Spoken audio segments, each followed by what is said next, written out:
Welcome to my tutorial on making walker bags. So let's go over the materials that you will need. To start, you're going to need one main fabric and one background fabric. For example, this one right here is my main fabric and this one here is my background fabric. You're going to need 3 19 by 13 inch rectangles, and out of the background fabric you're going to need 2 19 by 13 inch rectangles.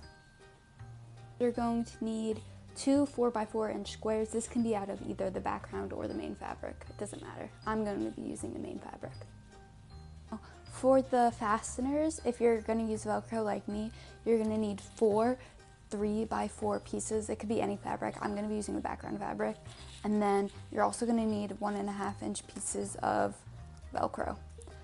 However, if you're going to use ribbons or something to tie, you're going to want that to be around 8 inches long. So now let's get started. So we're going to start by taking one of our main pieces of fabric, place the good side that you want to show down, and then fold around 3 inches, and we're going to sew straight across there like a little hem. At the machine, and we're going to start sewing. When you're sewing, you want to make sure you stay next to that edge and not this edge.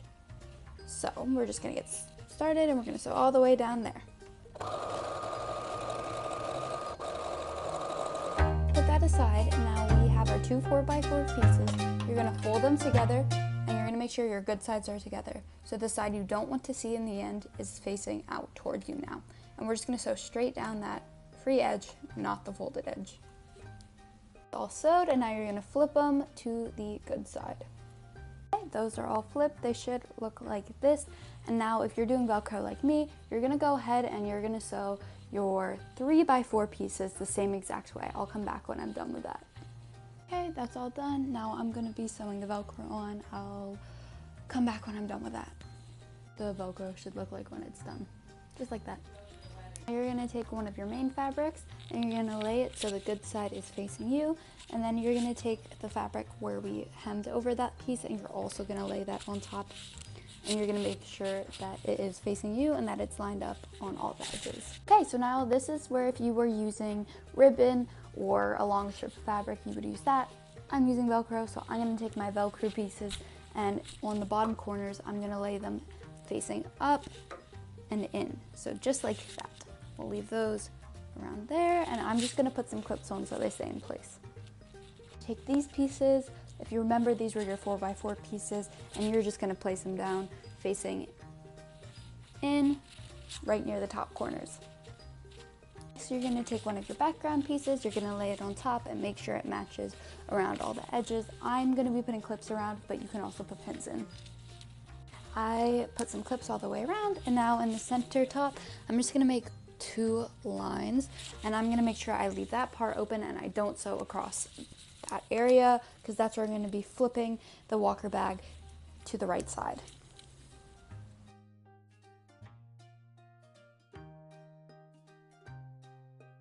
Okay,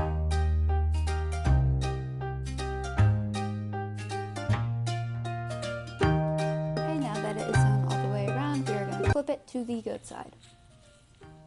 Now that it is all flipped to the good side, we have our opening here. So what you're going to do is you're going to fold a little bit in from your main fabric, a little bit in from your background fabric, just like that, and then put some pins or some clips in, and then you're just going to sew down there.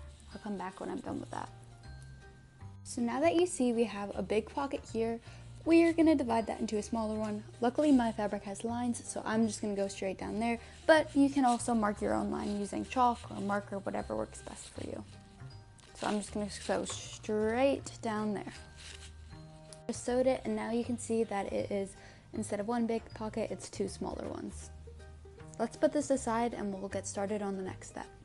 You're going to take your last 2 rectangles, one background, one main. We're going to fold over around 1/2 inch across the top and sew across there just like we did on the 3 inch hem. Okay, now that these are hemmed, as you can see, that part's folded over and sewn and that part's folded over and sewn. If you're going to use Velcro again, you're going to take a little inch of Velcro. You're just going to sew 1 rectangle there and 1 rectangle there. I'll come back when I'm done with that. Okay, now that my Velcro is sewn on, you're going to lay your main fabric face up towards you. You're going to take your Velcro if you're using Velcro, or if you're using ribbon, you'll do basically the same thing as me. This time we're going to make sure that the Velcro is face down instead of face up like before, and you're going to take your background fabric and you're going to lay it on top, good sides together. And now you're going to sew these 3 sides and you're going to leave this whole top open. That this has been sewn around, we're going to flip it to the good sides. On our last step, so let's bring this back in and we're going to lay them like this, and all you have left to do is top stitching. So that just means sewing back and forth across there to the corners. So I'm going to go do that. I'll be back when I'm done and I'll present you the final product. Finished. Let me show you how you would use the bag. Pretend that this top of the chair is the bar on a walker. You would lay the walker bag over top, and on the sides you would either Velcro or tie in a bow if you used ribbon. We have our 2 front pockets, and then we have the big pocket in the back. Thank you so much for sticking to the end of my video, and I hope your walker bag turned out great.